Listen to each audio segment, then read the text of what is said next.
Yeah. So, I was thinking about it, and of course, from late last night, we've been tracking all of the details that came in, and I just want to put it into perspective of what this deal really means, because we've been looking at every turn and twist of it. I would say, one, that this was worth the wait, because you've had a lot of deals that the US inked seemingly hastily and then had to go back and look at the details.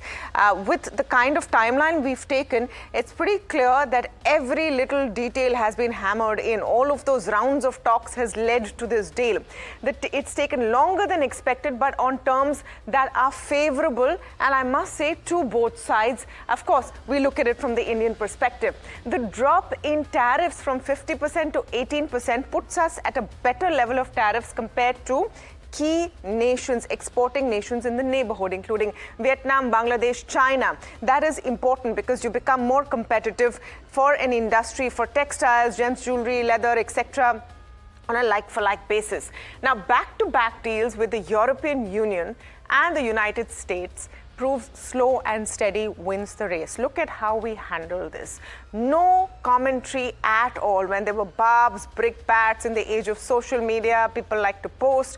India stood its guard, stood its stand, did not talk unnecessarily. We talk where the action matters, and that is the message which is being given. Now, deal terms don't seem, just prima facie what we know, not negative in terms of the stoppage of Russian crude, because as we've been learning and we've been speaking, even the petroleum minister has said this, that India has been paring down its imports from Russia for a while, and the price arbitrage, the cheapness of Russian oil has anyway been dropping.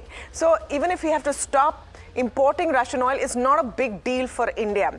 Meanwhile, some calculations, and I think Bank of America has this calculation, that effective tariffs at the 50% mark were actually 32%, because you offset tariffs and it depends on which item. They could drop as low as 12% for some items. That's going to be a huge positive coming in. Now, obvious benefit, of course, to textiles, leather, gems, and other export sectors that, we all know about. They obviously benefit with this chokehold of the trade deal and the fear of increased tariffs off them. But we have to wait and watch. What I would be watching for is what concessions have been made on agricultural imports, if any. This was the problem, right? They wanted us to consume their corn and their soya, etc. Have we made concessions on that? That's what I would wait to look at. We also have to see, because this is the race right now, is the deal easing transfer of technology in key areas? I'm talking about AI, semiconductors, chips. We want to set up these data centers. Is this helping?